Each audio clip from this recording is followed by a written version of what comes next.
So I figured we'd kick this week's off with telling you who won last week's little game giveaway there. Brian's Fear Review. I know you already got the game and whatnot, so hope you enjoy it.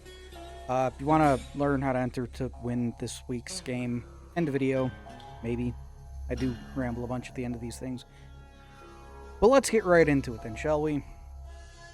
Over the last few days, I've sat and I've thought about the beginning intro nuke of Fallout 4. We've already been over where the game says the nuke went off isn't actually where it went off. So you can go back through and check that video out if you want. The thing is, the game and most of the internet says that the Cambridge crater is where the nuke in the beginning of Fallout 4 went off. It's not. And I, a while back, said my theory on it. And I've gone through and I've reevaluated and figured that's probably wrong. But also, I think the leading theory on what it is also wrong. So we're going to go through each of these things. I'm going to explain why they're wrong, and then I'm going to explain what I actually think it is now. So let's go on this little adventure on finding out how Fallout 4 lied to you. Okay, so the first thing we're going to go over is what the game says it is. The game says it's a crater, and the game goes on, and pretty much everything on the internet goes on to say that it's the crater where the nuclear weapon that hit Boston struck. It's not, right? With the devastation we see, even as far out as Sanctuary Hills, where Vault 111 is, it would have completely destroyed everything around it. The houses around the Cambridge crater, fine, so that's not it. The next issue is where we actually see the mushroom cloud in the beginning of Fallout 4. Be you in the vault or trying to leave Sanctuary when the bomb goes off, it comes from the same direction, almost out past where the Abernathy farm is. Almost in line with the glowing sea, although it's still technically a little too east of where the glowing sea is. Almost right dead center with the middle of the base of the map. That's how far east it is. So it's not where we see the mushroom cloud, so that's not it. We also know that, a nuke would have destroyed everything around it, so that's not it. So it's definitely not the site of a nuclear bomb exploding. Maybe this is like canon in-world, actuality of what a mini nuke is like when it goes off. Maybe. Since the weapons and stuff we use in game can't actually affect the world around it. I think the only game I've ever played where that's the case was, what was it? Red Faction Guerrilla. Interesting game. I'll have to do a video on that one of these days. So, I don't think it's a nuke that hit there anymore. I did, at once upon a time, don't think about it now. Because I think it's something completely different beyond what we've thought of so far. So right there, Fallout 4 lied to you about what happened at the Cambridge crater. Now we're going to move into the second idea of what happened here. And this is what I originally thought, okay? I originally thought that, hey, maybe this is a nuclear safety site, right? I was under the impression at the time that nuclear weapons had safety charges in them. They technically do, but also don't. It's a weird thing about them. There is a charge in a nuclear weapon that can be set off in such a way that disables the weapon. This is also the main charge that usually sets off the warhead itself, so it's a strange thing in it. I originally thought, okay, well, this place is super radioactive, so maybe a nuke like the one in Megaton was dropped by accident here, and instead of letting an active nuke sit like some dumbass, they instead decided to set off the safety charge and destroy the warhead itself, leaving a bunch of unburnt nuclear material in the crater while still making the crater around it. Yes and no, yes and no. Mostly because I don't think that charge would need to be as significant as it would have to be to make a crater of this size. By the by, to disable a nuclear weapon and whatnot, it'd probably only need to be like less than the charge of a hand grenade, so not going to be making a crater that size. So I think that mostly gets rid of that idea on what happened here at the Cambridge crater. And as such, the damage here is just too significant to be what I originally thought it to be. So let's move into the next one that a few people have brought up since I released a short excerpt from one of the videos I made a while back. And that is that it's a sinkhole. It's not a sinkhole. It can look like a sinkhole, but it's not. First off, we have actual sinkholes in Fallout 4. Old George? I don't remember the name off the top of my head. I have it pulled up somewhere. Not going to look it up. Is a sinkhole we find in-game. And it has, as you could figure, infrastructure running through it. Because sinkholes in the United States are usually caused by... mind you, caused by infrastructure... Words are hard sometimes. Infrastructure bleeding into the ground around it, or old mine shafts. Just the way of the world at that point. And we can see in this sinkhole that that's what happened. An underground water main broke, bled into the soil around it, caused a sinkhole over the next 200 years, and everything just kind of fell into itself. So that's how a sinkhole goes in Fallout 4. Now, and this is one of the things there, we see the infrastructure in the hole.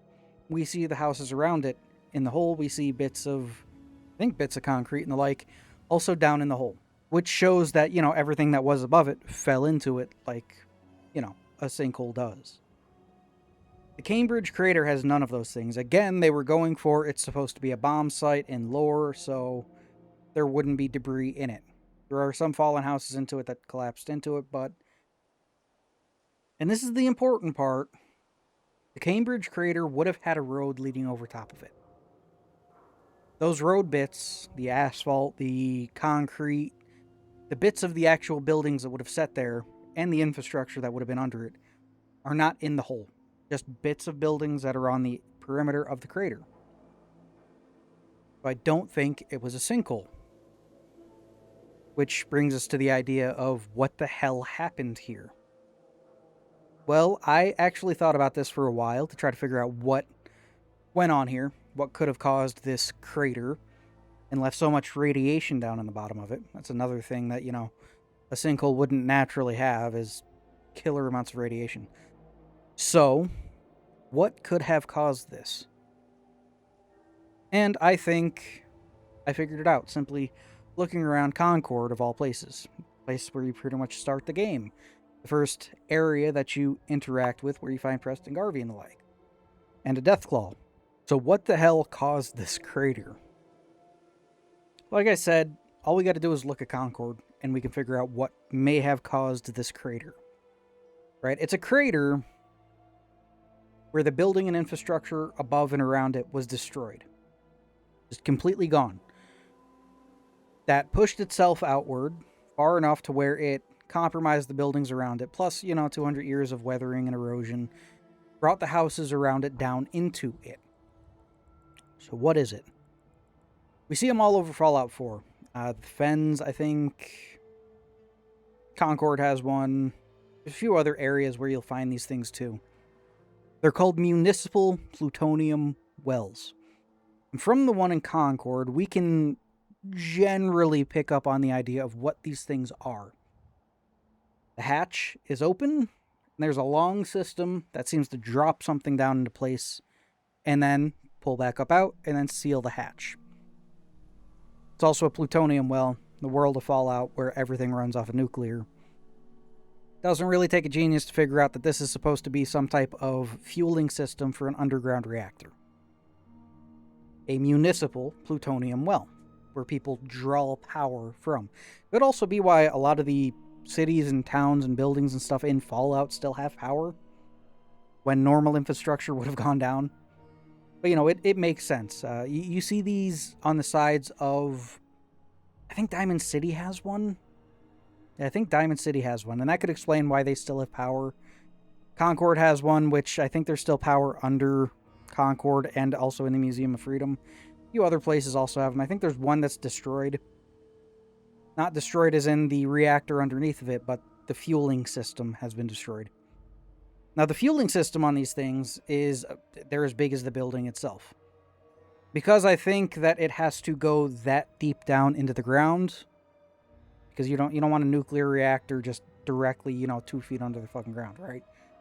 So it seems like you pop the cork on it, so to speak. You latch the fuel rods in place, or if you need to pull them up out, you can lower the entire arm, boom, whatever you want to call it, down into the ground to grab the rods and then pull them up out, right? Or you place the rods into it and lower them down into place. So, what happened here in the Cambridge crater? Well, a meltdown, probably. It exploded, right? This municipal plutonium well most likely exploded. And that's why, the building itself gone, probably scattered to the four winds. A huge amount of unburnt radiation down in the bottom of it, and then 200 years weathering and erosion, breaking the buildings down around it, dropping it into the crater of what's left. That's what I personally think now actually, created the Cambridge crater at this point. Quite frankly, I'm surprised we don't see more of this floating around in game. Like, it seems like these municipal plutonium wells were made before the advent of fusion cores. Because fusion cores can, when hooked into the correct apparatus and you don't draw too much energy from it, are self-sustaining. They just continue to output power as needed for a set amount of output. You go beyond that output, you risk burning the thing out, just like microfusion cells as well. So, yeah, I think that is what is actually... So, yeah, that's what I actually think caused the Cambridge crater. It's not a sinkhole. It's not a nuke site. It's not a nuke safety that went off. It's just a part of pre-war infrastructure that just went critical, right? It does make me wonder that if Fallout, since they introduced these things in Fallout 4, if Fallout now has an issue with a second nuclear apocalypse, but not in the way you would think, not from bombs or anything, but from these plutonium wells eventually all just going critical around the same time. In which case, from just the few in Boston, whilst it wouldn't level the city, it would most definitely send a lot of fallout, around again, which would be detrimental to literally everything in the area. So maybe we're looking forward to a little ice age in the northeastern United States, a little nuclear winter, as it were. And yeah, that's pretty much the idea for this video. Thanks for watching. Hope you guys enjoyed it. This is your first, second time here. Hope you enjoyed your stay. This is your third time here. Go ahead and hit that subscribe button so you can stay updated on when I post. The game we are giving away this week is BioShock Infinite. Fun game. Hope you guys enjoy it there. Link is in the description. We'll call a winner on, well, technically Saturday. It goes until like midnight EST on Friday night, so make sure to enter to win that. And YouTube is doing YouTube things again, so like, subscribe, comment. Comments and likes make the most difference for YouTube. Along with that, one of the biggest things nowadays is that YouTube has decided to create a For You homepage, which is weird, and in that you can now choose what you want to see on a temporary homepage, which I feel like is just going to tank a lot of things, but who knows? Who knows? YouTube doesn't like to show content to people that isn't interacted with anymore. And it does it in waves, right? The first wave will go out in a few hours of the video going out. A lot of people don't watch and interact with it the way YouTube wants. Which means if you come here from like Discord and whatnot, thanks, that means a lot, but YouTube doesn't fucking care. YouTube only wants people and will only send the video out to more people if you interact with it from like your main home screen, which is fucking stupid. But that's why my videos have been doing terribly. The main people that show up through notifications and Discord alerts there. So yeah, it's a bitch and a half, man. A bitch and a half. Because the way YouTube figures is it's putting up this amount of real estate for a thumbnail for you on people's feeds. And if that's not getting clicked on, you're literally wasting money for YouTube. So, also, don't know why it's so fucking dark with the camera. Gonna try to figure that shit out. Probably gonna buy some light boxes or something. Anyway. Like, comment, subscribe, hype. Click on the thumbnail from your main home screen once or twice to watch it. I don't fucking know anymore, man. YouTube is weird, and they're letting AI dictate everything nowadays. So it's just gonna eat itself soon enough, and it's gonna get bad in the meantime. So good night, I guess.